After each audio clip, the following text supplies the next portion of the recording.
اب بعض اوقات ایسا ہوتا ہے کہ پہلی دوسری مرتبہ ہی کمیٹی نکل آئی، اس نے بھی 10,000 بھرے ہیں، 10,000 10,000 30,000 بھرے ہیں، لیکن کمیٹی 5 لاکھ کی نکل آئی، 3 لاکھ کی نکل آئی، تو اس کے وہی ہیں جو اس نے بھرے ہوئے ہیں، بقیہ یہ لوگوں کا اس پر گویا کہ قرضہ آ گیا، تو یہ مائنس کرنے کے بعد یہ رقم اگر دیگر مال کے ساتھ مل کر یہ پہلے سے ہی صاحب نصاب ہے یا دیگر مال کے ساتھ اس کا وہ نصاب والی شرائط پوری ہوتی ہیں تو اسی پر زکوٰۃ لازم ہوگی، پوری کمیٹی پر یوں زکوٰۃ نہیں ہے۔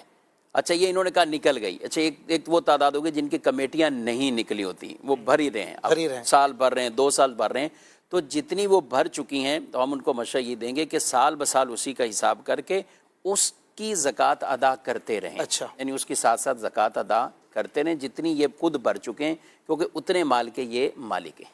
زبردست، ٹھیک ہے۔ اور اگر نہیں بھری ہے تو پھر جو بھر چکے ہیں کمیٹیاں، تو ظاہر ہے جب کمیٹی نکلے گی تو جب پھر اس کو نکلے گی تو پچھلے سارے سالوں کے سارے 1 سالوں سال ہے کی 2 سال ہے یہ کتنے سال ہے جتنے اماؤنٹ کی کمیٹی نہیں دی گئی، زکوٰۃ نہیں ادا کی گئی تو وہ انہیں ادا کرنی ہوگی۔ ٹھیک ٹھیک۔ عبدالحبیب بھائی، سیدہ کائنات کا تذکرہ ہو اور پردے کی بات نہ ہو، پردہ ایک بہت وسیع ٹاپک ہے اور کئی لوگوں کو یہ سمجھ میں نہیں آتا کہ یہ بھی قید و بند سمجھتے ہیں، تو کیا پردے کے فوائد ہیں اور سیدہ کائنات کا پردہ کیسا تھا؟ سبحان اللہ، خاتون جنت کا پردہ تو اللہ اس کا کہتا ہے نا کہ ذرہ عطا فرما دے آج کل کی خواتین کو۔ نبی پاک علیہ الصلوۃ والسلام کی اس عظیم شہزادی کے بارے میں آتا ہے کہ نبی پاک علیہ الصلوۃ والسلام کے دنیا سے پردہ فرمانے کے بعد کیونکہ بہت پیار تھا، بہت قرب بھی تھا، تو وہ مسکراتی نہیں تھی، مگر ایک ہی بار وہ مسکرائیں، اور وہ مسکراہٹ اس لیے ہوئی کہ ان کو ایک ایسی ڈولی دکھائی گئی کہ جب ان کا انتقال ہوگا تو جنازہ اگر اس ڈولی میں لے کر جایا جائے گا تو کسی غیر مرد کی نظر نہیں پڑے گی۔ سبحان اللہ اکبر، جنازے پر بھی کسی غیر مرد کی نظر نہ پڑے، یہ اس پر خوشی کا اظہار اور اس کا بھی اہتمام۔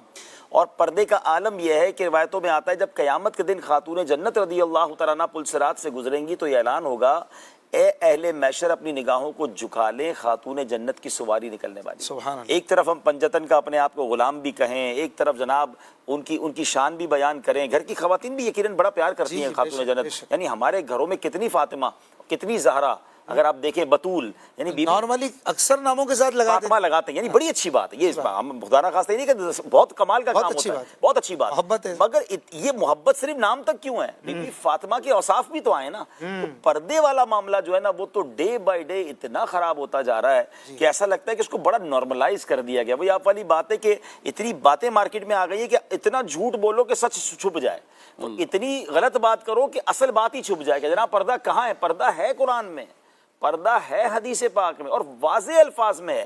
عورتوں کے لیے تو پردہ ہے، مردوں کو بھی حکم ہے اپنی نگاہیں نیچی رکھیں۔ عورتوں کو، اور ایک میں نے حدیث پاک پچھلے دنوں پڑھی جس کا مضمون تھا کہ دیکھنے والے اور دکھانے والیاں دونوں پر لعنت ہے۔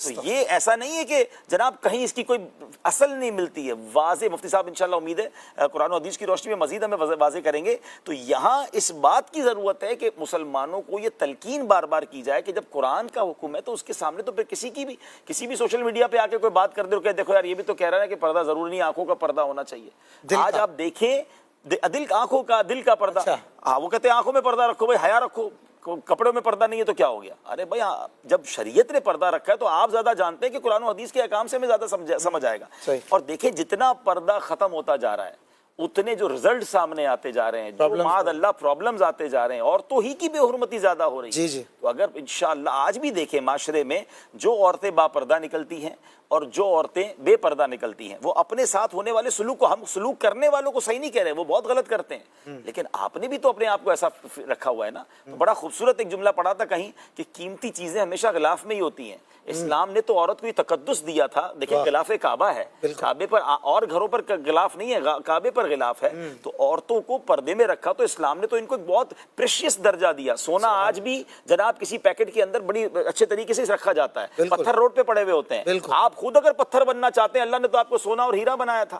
آپ قرآن پاک کو دیکھیں، عام کتابیں ویسی پڑھی ہوتی، قرآن پاک جلدان کے اندر لپٹا ہوتا ہے۔ تو اس قدر تقدس اسلام نے عورت کو دیا، وہ خود پردہ اتار کر اور سمجھ رہی کہ جناب یہ مجھے آزادی مل رہی ہے، آپ کے ساتھ گیم ہو رہی ہے، آپ کو ایک طرح سے کھلونا۔ مجھے بتائیں نا کون سی ایڈورٹائزمنٹ ہے جس میں عورت کو صرف سامان بیچنے کے لیے نہیں پیش کیا جا رہا، یعنی مردوں کی آئٹمز میں، ایک تو چلے کوئی عورتوں کی چیز ہو، آئٹم مردوں کی ہے، اب موٹر سائیکل ہے، ریزر ہے، یعنی بہت ساری ایسی چیزیں ہیں جو مرد استعمال کر رہے ہیں، اور اس کے اندر کیوں عورت دکھانی ہے کہ جناب معاذ اللہ اس کا حسن دکھا کر، اس کی بے پردگی دکھا کر ہمارا مال بک جائے گا. تو اللہ عورتوں کو عقل دے کہ وہ کیوں ایسا کرتی ہیں، اور اللہ بی بی خاتون جنت بی بی فاطمہ رضی اللہ تعالیٰ عنہا کے صدقے اللہ کرے کہ پردے کی. اور عبداللہ بھائی پردے میں بھی بے پردگی ہونے لگی ہے نا اب تو.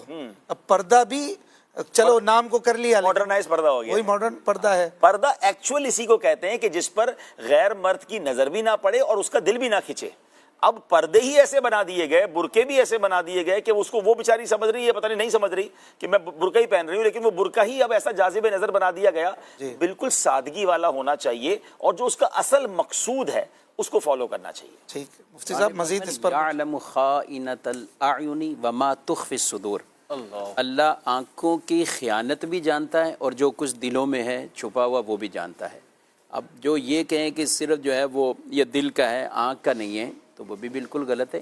قرآن مجید فرقان حمید میں یہ واضح طور پر بیان فرمایا قل للمؤمنین یغضوا من ابصارہم ویحفظوا فروجہم، کہ آپ مومن مردوں سے ارشاد فرمائیں کہ وہ اپنی نگاہیں جھکائیں اور اپنی پاک دامنی پارسائی کی حفاظت کریں.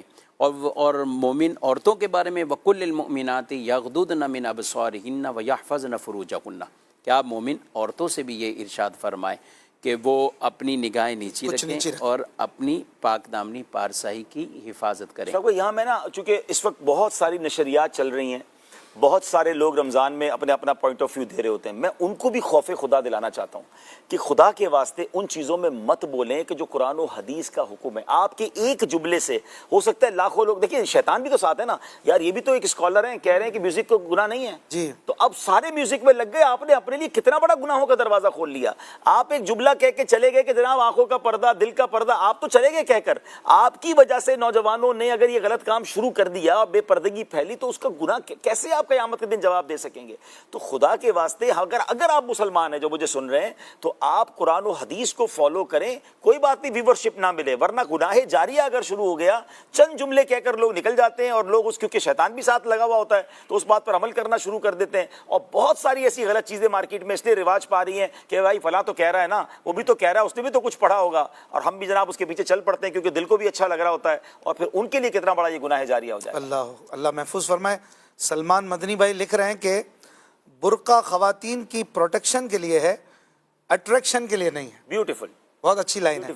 ہم ایک لائن روزانہ مہروز بھائی سے بھی لیتے ہیں. کوئی آج کا جملہ، کوئی کام کی بات کیا سکھائیں گے؟ ایک بات یہ عرض کرنا چاہ رہا تھا کہ کل بھی بات ہوئی تھی، آج بھی ہوئی اور ہوتی رہے گی. اور مختلف حالات ہیں لوگوں کے، بعض لوگ ماضی کے غم لے کے بیٹھے ہوئے ہیں، بعض لوگ مستقبل کے فیوچر کی جو ہے نا وہ پلاننگ کا حصہ بنے ہوئے ہیں، اور اس میں ان کا جو پریزنٹ ہے، حال ہے، وہ خراب ہو رہا ہے. تو کسی کہنے والے نے کہا اور بڑی حکیمانہ بات کہی کہ اگر زندگی کا سکون چاہیے تو لمحہ موجود میں جینا سیکھو. یہ جو لمحہ موجود ہے، پریزنٹ ہے، اگر اس کو آپ نے صحیح فیس کر لیا، اس کی قیمت سمجھ لی اور اس مقام پہ آپ نے جو بھی کرنا تھا وہ کر لیا، تو آپ کو نہ ماضی کا غم رہے گا نہ مستقبل کی فکر رہے گی. اگر ہم غور کریں تو ہم میں سے بہت سارے لوگ تکلیف میں جو ہیں وہ ماضی کے کسی بات پر ہیں، نوسٹلجیا کا شکار ہیں یا دیگر چیزیں، پچھتاوا ہے ان کو، ماضی کو لے کر بیٹھے ہوئے ہیں. اور ماضی تو جو گزر گیا وہ ہاتھ آنا بھی نہیں ہے، لیکن لمحہ موجود جو ہے، جو پریزنٹ ہے، وہ بھی اس میں ہاتھ سے جاتا جا رہا ہے. تو اپنے جو لمحہ موجود ہے، پریزنٹ ہے، اس کو اویل کریں، اور جو نعمتیں آپ کے پاس ہیں، جو تعلقات آپ کے پاس ہیں، جو چیزیں آپ کے پاس ہیں، ان کا جائز فائدہ اٹھائیے. اللہ نے چاہا تو جب آپ اگلے لمحے میں جائیں گے تو یہ لمحہ آپ کا ایک اچھا ماضی بن چکا ہوگا. اچھا ماضی. پیاری بات ہے کہ پچھلا کل آئے گا نہیں، اگلا کل کا پتہ نہیں ہے. جو ہے اس کو انجوائے کر لیں، گو ود دا فلو. جو ہو رہا ہے اس کے ساتھ جیے اور اچھے طریقے سے جیے، اللہ کی رضا پر راضی رہیں، تو انشاءاللہ اگلا آنے والا کل بھی اچھا ہو جائے گا انشاءاللہ. مفتی صاحب کسی نے پوچھا ہے لڑکے اور لڑکی کی بلوغت کی عمر کیا ہے؟ پیوبرٹی کب آتی ہے؟ لڑکے اور لڑکی کے جو بلوغت کی عمر ہے، لڑکیوں کے لیے 9 سال سے لے کر 15 سال کے دوران، اور لڑکا 12 سال سے لے کر 15 کے درمیان. اگر ان میں کوئی بلوغت کے آثار علامات پائی جائیں تو یہ بالغ، اور اگر کوئی آثار علامت نہیں ہے تو 15 سال یعنی اسلامی سالوں کے مطابق جب لڑکے یا لڑکی کی عمر 15 سال ہو جائے گی تو دونوں بالغ شمار ہوں گے.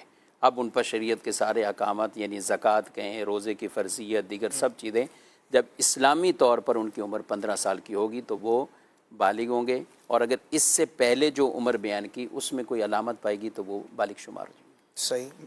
عبدالحبیب بھائی آپ جواب دیجئے. میرے والد صاحب، میرا نام اپنا فاطمہ بتایا یا نام کے ساتھ جڑا ہوگا تو وہ مجھے فاطمہ کر کے بلاتے ہیں، پیار سے فاطمہ، یا اس طرح کوئی، یا بعضوں کو انگلش میں بھی کر دیتے ہوں گے فیٹی، اور اس طرح سے یہ نام بگاڑتے ہیں. تو میں اس پر میرے ابو کو کچھ سمجھائیں. نہیں، بہت بہت اچھی بات کہی، اور خاص طور پہ ایسے مقدس نام. اگر اس میں تو مفتی صاحب بتائیں کہ اگر کوئی یہ نیت کر لے کہ نبی پاک علیہ الصلوۃ والسلام اپنی شہزادی کو فاطمہ کہہ کر پکارتے تھے، تو میں بھی اپنی بیٹی اگر اس کا نام فاطمہ رکھوں تو کیا مجھے اس کا بھی اجر، اس ادا کو ادا کرنے کا تو ثواب ملے گا؟ بالکل لازمی ملے گا. اب تو سوچیں نا کہ اگر وہ ادا یاد ہے تو پھر تو نام نہیں بگاڑنا چاہیے. ویسے بھی انگلش میں بگاڑتے ہیں. ہاں، ویسے میرا یہ تو مفتی صاحب بتائیں گے کہ شارٹ نام رکھنے میں یوں حرج نہیں ہے اگر اس کا کوئی نک نیم کو، اگر اس کا کوئی غلط معنی نہ بنتا ہو، لیکن بہت اچھا نام آلریڈی ہے اور اسی کو آپ کیوں بگاڑ رہے ہیں؟ اب گڈو، پپو، راجو کو الگ سے وہ الگ سے ہے نا. آپ نے اب جیسے یہ بیرون ملک میں تو بہت پرابلم ہے. اب میں ایک صاحب سے ملا، ان کا نام سولی.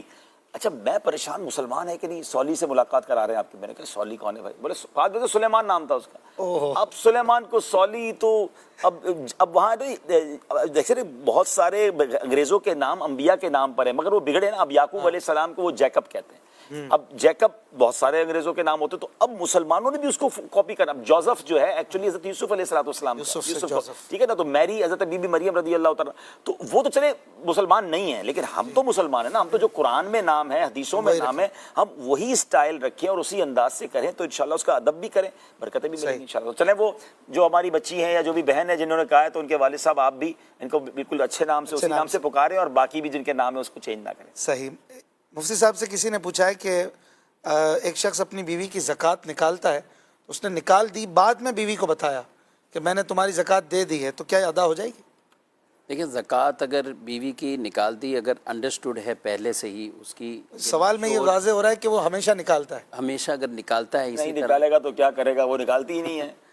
تو یہ بھی تو بتائیں نا، ان کو بھی تو کہیں سارے ہم نہیں دینے ہیں، وہ سونا دبا کے بیٹھتی ہیں اور مرد کو زکوٰۃ دینی پڑتی ہے.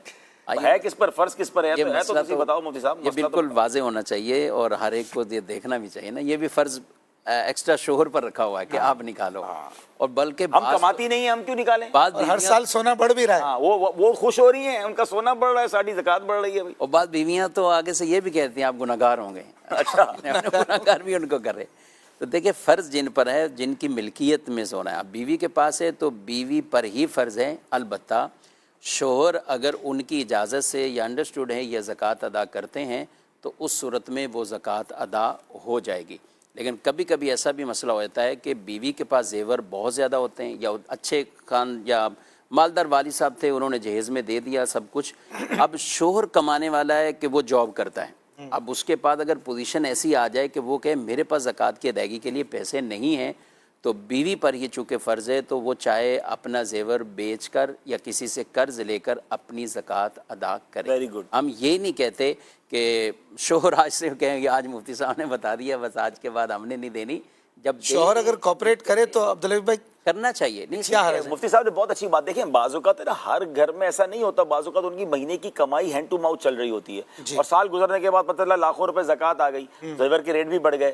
تو دونوں کو کوآپریٹ کرنا چاہیے. اگر شوہر کے پاس نہیں ہے تو اس پہ پریشر نہ ڈالیں بھائی، آپ تھوڑی سی اس پہ سونے سے ایک چھوٹا ٹکڑا بیچ دیں بھائی، صحیح، اب اور بڑھ جائے گا، اللہ پاک برکت ڈال دے گا. قیمت تو بڑھی رہی ہے، زکوٰۃ نکالنی ضرور چاہیے. ایک وضاحت فرمائے گا. آپ نے فرمایا کہ اگر بیوی کی اجازت سے دیتا ہے تو ادا ہو جائے گی، اور اگر بیوی کے حکم سے دیتا تو ہو جائے گی ادا. حکم سے بھی ادا ہو جائے گی، حکم سے بھی ہو جائے گی. چلیں جی، محبت کی بات ہے یہ، کال دیجیے گا. چلیں جناب.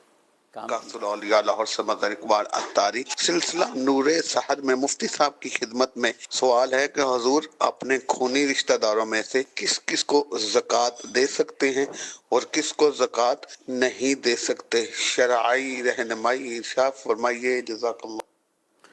اپنی اولاد کو زکوٰۃ نہیں دے سکتے، اپنے کوئی بھی دادا دادی، نانا نانی، اسی طرح نیچے اگر دیکھیں تو بیٹے بیٹیاں، پوتے پوتیاں، نواسے نواسیاں، ان کو زکوٰۃ نہیں دی جا سکتی.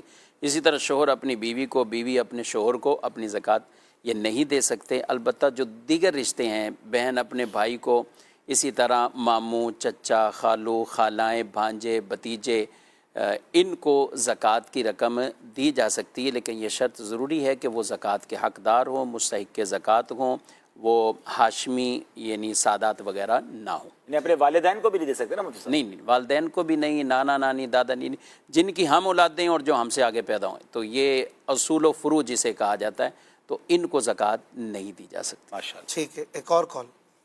روزے میں ناخن کاٹنا جائز ہے؟ جی، ناخن کاٹ سکتے ہیں، اس میں حرج نہیں۔ جی کال۔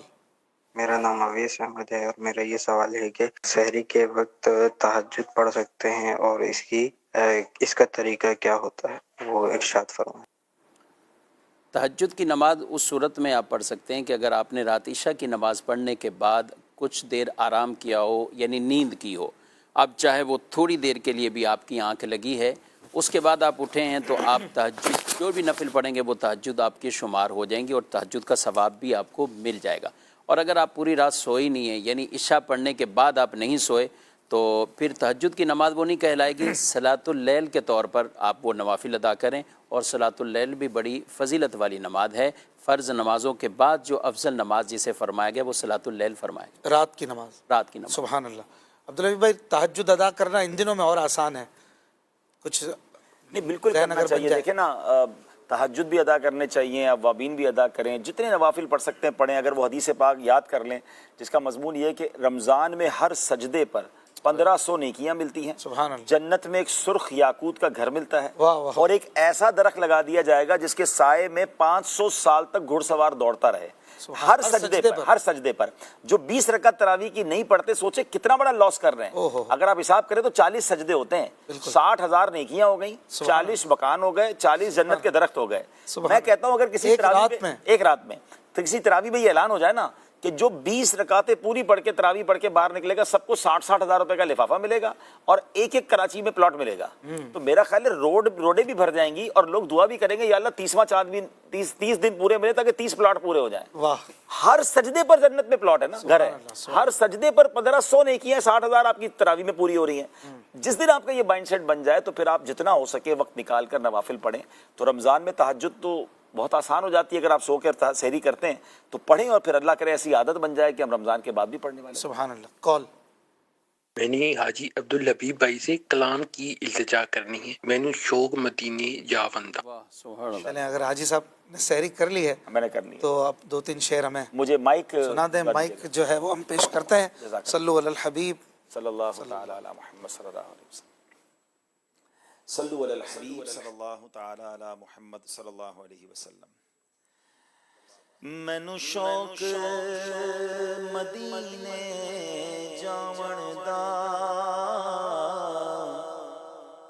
میرے دل وچ حسرت ہور نہیں، آقا تیری مرضی ہے، ساڈا تے کوئی زور نہیں، آقا تیری مرضی ہے، ساڈا تے کوئی زور نہیں، میری عقل بھی نہیں، میری شکل بھی نہیں، مینوں یار مناؤن دا ڈھنگ بھی نہیں، میری عقل بھی نہیں، میری شکل بھی نہیں، مینوں یار مناؤن دا ڈھنگ بھی نہیں، میرا عشق بھی رومی ورگا نہیں، میرا عشق بھی رومی ورگا نہیں، میری جامی ورگی ٹور نہیں، پر مینوں شوق مدینے جاون دا، میرے